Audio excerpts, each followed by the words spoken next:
குழந்தைகளே, அடுத்ததாக பக்கம் எண் 53இல் உள்ள விடுகதை கேட்பேன் விடையை எழுதுவேன் என்ற பகுதிக்குள் செல்கிறோம்.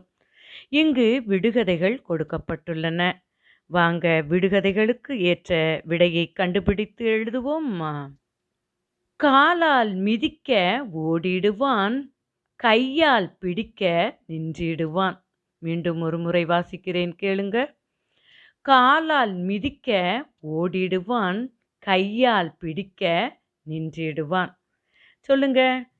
அருகில் இருக்கும் படங்களில் எது சரியான விடை என்பதை பார்த்து சொல்லுங்க. காலால் மிதிக்க ஓடிடுவான், கையால் பிடிக்க நின்றிடுவான். சொல்லுங்க. மிதிவண்டி. எழுதுவோம்.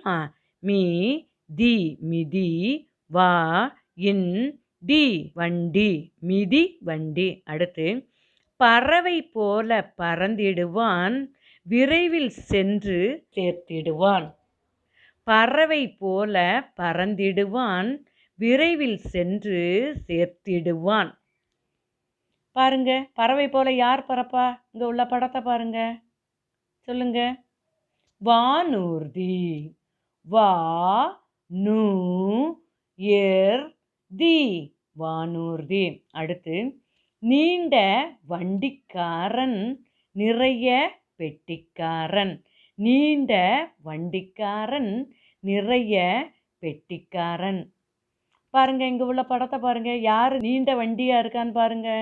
நிறைய பெட்டி யாரு வச்சிருக்கான்னு பாருங்க. தொடர் வண்டி.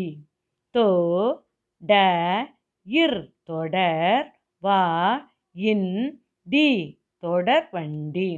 அடுத்து வாங்க. நீலக்கடலில் நீந்திடுவான், நீரில் பாய்ந்து சென்றிடுவான்.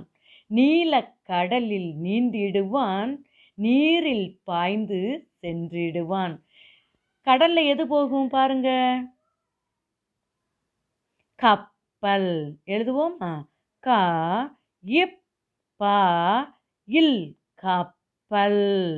அடுத்து, ஊதல் ஒலிக்க நின்றிடுவான், ஊரையே ஏற்றி சென்றிடுவான்.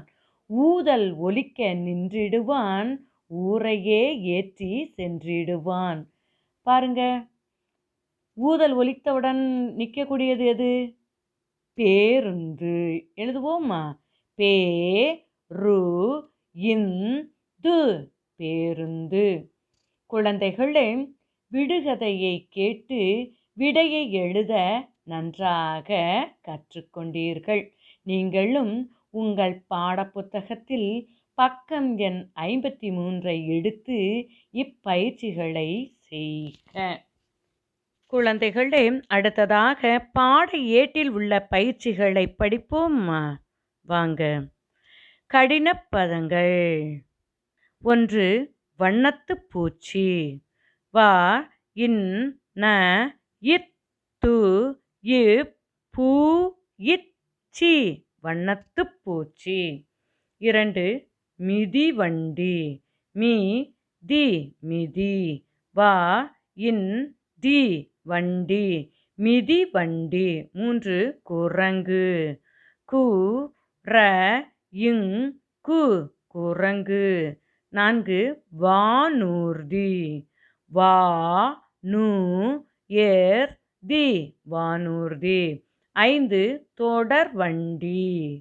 தோ ட இர் தொடர், வா இன் டி வண்டி, தொடர் வண்டி. குழந்தைகளே, கடினப்பதங்களை படிக்க நன்றாக கற்றுக்கொண்டீர்கள்.